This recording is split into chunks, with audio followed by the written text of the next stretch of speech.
The moment when you record an entire TBR video and then realize you forgot to hit record.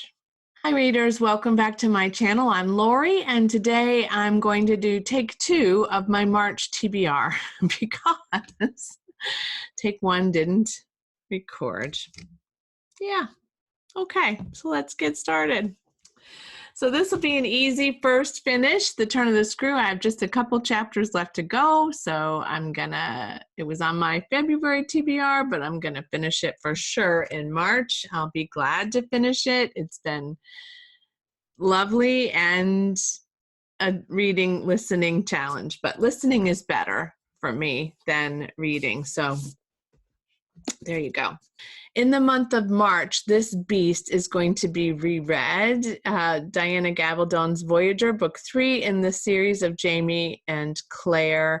I've never reread Voyager, so it's going to be an interesting experience. I'm in a rereading group. You might have heard it in another one of my videos on Facebook, and we are going to read a couple hundred pages a week, and the goal is to finish by the end of March. It will take a lot of my time. I do have this on Audible. It was a book that I downloaded on my first Audible account when I had an AOL email years ago. I was able to recover that recently so I can listen. I have an ebook copy through my library, and I have this very big hardback copy. This is 870 pages. Yeah, so we're going to read over 200 pages a week for sure. Lisa has it all divided out. I'm about 60 pages in so far, so I haven't gotten anywhere close, and I need to get on it. This is going to take a good bit of my reading time. So the number of books on my TBR is going to be profoundly affected by my success with the reread of Voyager, because I don't want to get behind, because then I won't be able to keep up with the rest of the series. So that's, again, if you remember why I kind of chose a smaller number of books to read this year total. The Sundown Motel by Simone St. James is on my Libro account. I recently acquired this. I've been waiting for it to come out. It came out last month. It's a spooky story about a motel, and it's a dual timeline, the past and the present, and people, I think, are realizing it's a very haunted place.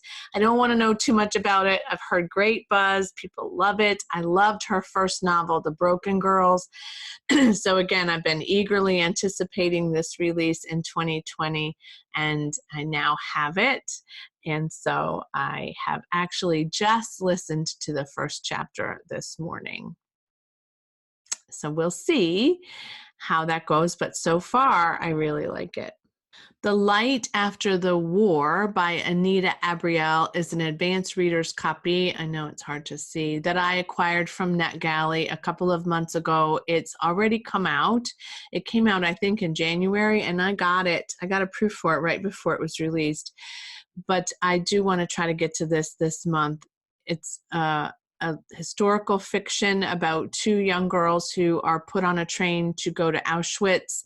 And I recently heard somebody else review it and said that Sarah Swan, I think, reviewed it from Sarah's Nightstand, and said that they were actually pushed off the train by their parents or their mothers in order for them to, I guess, have a way to escape from Auschwitz. And then they find themselves somehow on a farm, and they live out the war on that farm, and then what happens after the war is also included in this novel.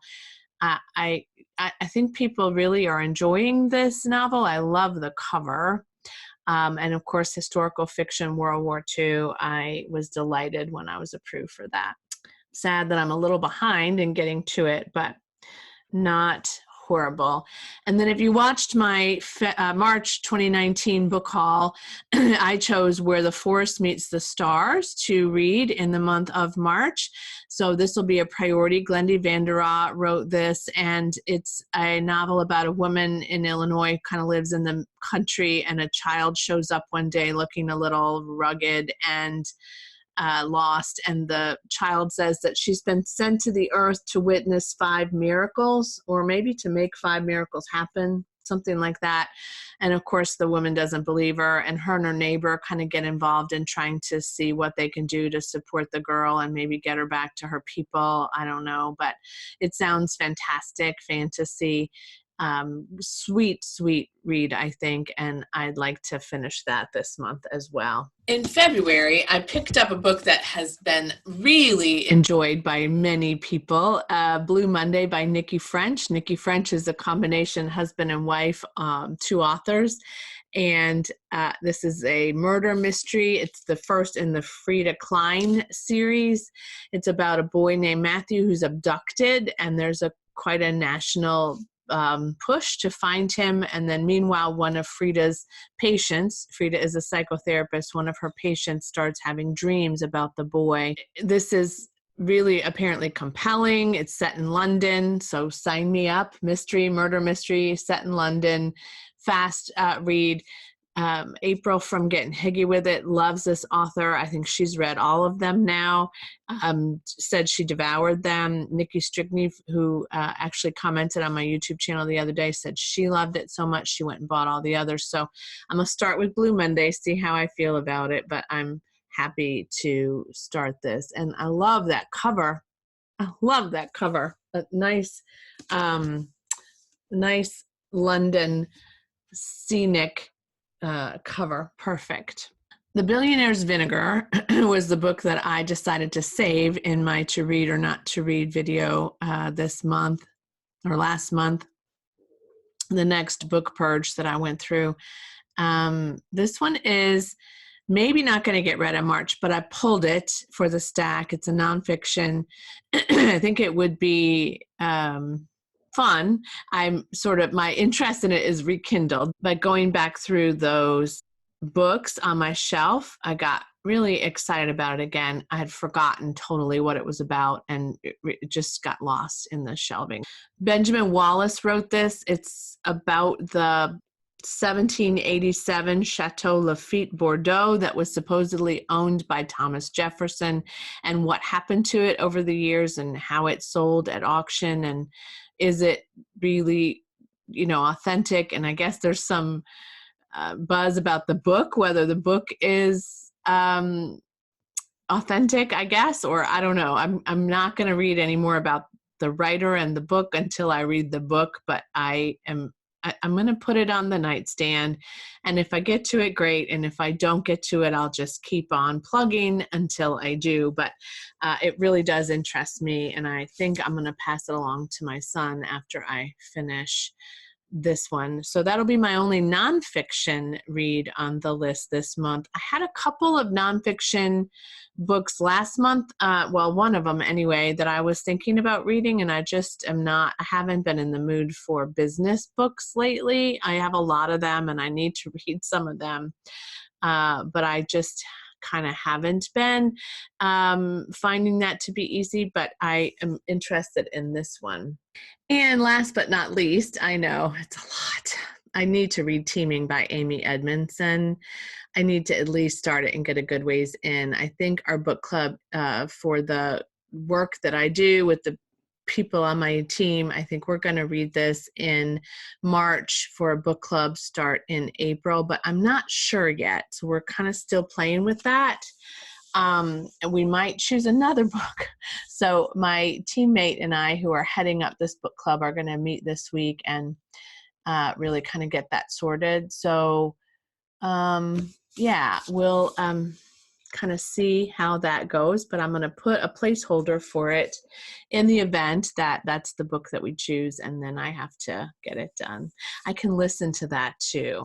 Still in all, this is a lot of books, but I feel like if I just really get committed to staying on top of all of them and reading them in a different way, listening, reading, whatever, I think it'll be great. And we'll see. And the bookshelves the built-ins are coming. We have to paint those and get them all. He's going to install them, and then we're going to paint them. We have books to sort and take out of the bookshelves currently. And yeah, it's going to be a busy month. March is going to be quite busy, but I'm going to really make the commitment to finishing as many of these as I can on this TBR, and then kind of we'll see where we are in April. The days are going to be longer. The light will last longer. And so I'll have more time that I'm kind of awake and feeling like reading, right? That's the goal. That's what I think is going to happen. We'll see. Thanks for joining me today on this very lengthy TBR for March. I would love to hear what you're planning on reading in March, and if you've read any of this, go ahead and let me know in the comments below. Subscribe if you haven't already. I appreciate you so much doing that because it helps my channel to get recommended to other people, and then more people are involved and more people are connecting in that way. And that's the best part of what I do. When I do this, I don't know who's watching and who's going to say what. And then I get this sweet surprise when people start commenting and saying lovely things in the comments. So thanks so much for all of that. Let me know if you have a BookTube channel too, because I am trying to do another video soon about new BookTubers that I've discovered through comments and subscribe to. So I would love to really look at your channel and feature that if you'd like. So just comment below and tell me the name of your channel, and I'll take a look when I am able to do that. Traveling a little bit the end of this week. So some reading in the car, maybe some reading while I'm away. We'll see. I think so. I think I'll be able to get some reading done. Thanks again. I hope that you have a very, very happy reading day. Bye.